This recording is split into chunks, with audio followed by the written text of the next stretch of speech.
Major Garrett is here with us from our Washington bureau. Major, where to start? Trump's attacks on Hillary Clinton are getting so personal at this point. Now he's even using this lewd language, this Yiddish vulgarity. Is this unprecedented in a presidential race? Sure, it's unprecedented, it's sexist, it's bullying, it's demeaning. It's all the things that Trump has brought to this campaign, a toxicity that we really haven't seen ever before in a presidential campaign. And for the moment, and for many moments preceding the one we're living through right now, it has succeeded in the polls. But as we are required to remind ourselves, no one was ever elected to office through a poll. You have to collect actual votes. And that's going to be the burden for Trump in Iowa and New Hampshire. And he has really good people representing him from an organizational point of view in both states and in South Carolina. The question will be, does he have an actual field operation to bring people to the polls and actually deliver the votes? That's the next big question for the Trump campaign. Whatever bizarre thing he says on the campaign trail will be part and parcel of the kind of rhetoric that, if you look at the most recent Quinnipiac poll that came out just this morning, 50% of general election voters said they would be embarrassed if Donald Trump was elected president of the United States. That's a real number, and that's a real sentiment. Does that run counter to the instincts, to the desires of Republican primary and caucus voters? We're going to find out, and one of the answers embedded will be Trump's ability or inability to move those people to the polls. You know, you listen to him talk and you watch his speeches, and he appears to be almost speaking off the cuff. And it's easy to sort of say there can't possibly be a strategy involved here. You must be sort of just going off the rails. But clearly there's a strategy, and it doesn't seem to include trying to expand his group of supporters. That's been the criticism all along, that he has this core group of supporters, but he can't win the hearts and minds of people beyond that. And when he says the sort of things that he said last night about Hillary Clinton, I can't imagine he cares. Right. And he has about, if you look at the polls, let's say in Iowa, 28, 29, 25% of the likely caucus turnout. More than that in South Carolina, 32 to 38%, depending on the poll, 35 to 40%, depending on the poll in South Carolina. That's a large number in a field as crowded as this. Even though it's been winnowed down to 13, that's still a lot of competition, and Trump is besting everyone by a good wide margin. I spent 2 days with Chris Christie in New Hampshire. Christie hopes he can really do well there, and Christie has gained momentum, but he's still in the low double digits, 20 points behind Donald Trump in New Hampshire. So everyone who's not Donald Trump, at the exception of Ted Cruz in Iowa, is trailing him, and trailing him by a significant margin. So Trump has what appears to be a solid core of voters who are not going to leave him. And why are they motivated by him? Because, as he often says, I say what I believe, I am not politically correct, and I am not practiced and rehearsed.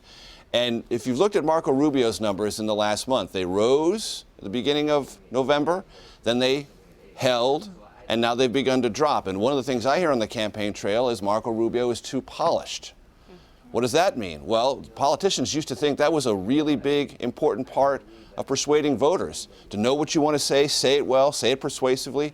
But now polish has somehow become a very persistent negative in the minds of Republican primary. They don't want polish. They want improvisation. They want vulgarity. They want a sort of attitude or theatrics that speaks to their underlying unhappiness about the direction of the country and a new direction somebody wants to take it. And for the moment, Trump encapsulates both that rage and that desire to see someone strong articulated.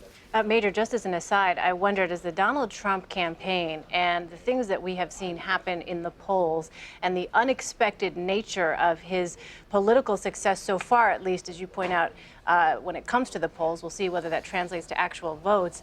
Does that have members of the political industrial complex, for lack of a better word, thinking that they're going to have to rewrite some political science textbooks after this, because the usual metrics, as we've said all along, just don't seem to apply here?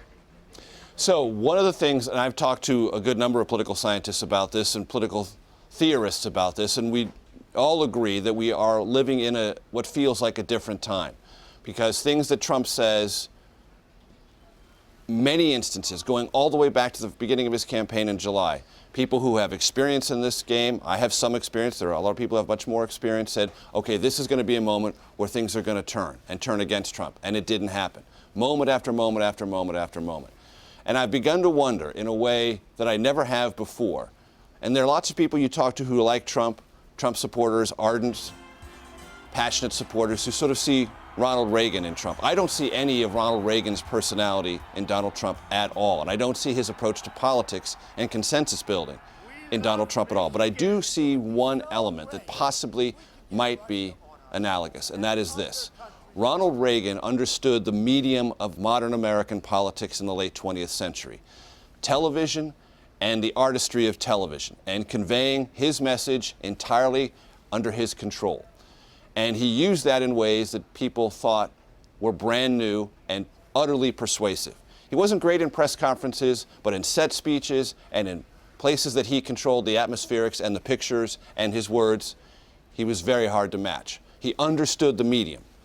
There's something about Trump that I'm beginning to wonder if is not exactly the same. That Trump understands the reality TV medium. He understands the social media world. He understands communication in a way other politicians simply haven't caught up to.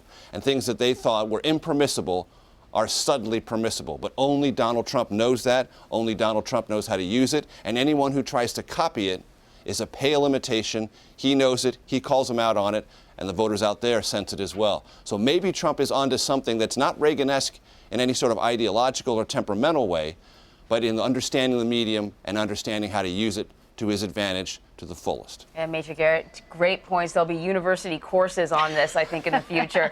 Thanks a lot, Major Garrett. Maybe I'll teach one. Be well qualified, Major. Thank you.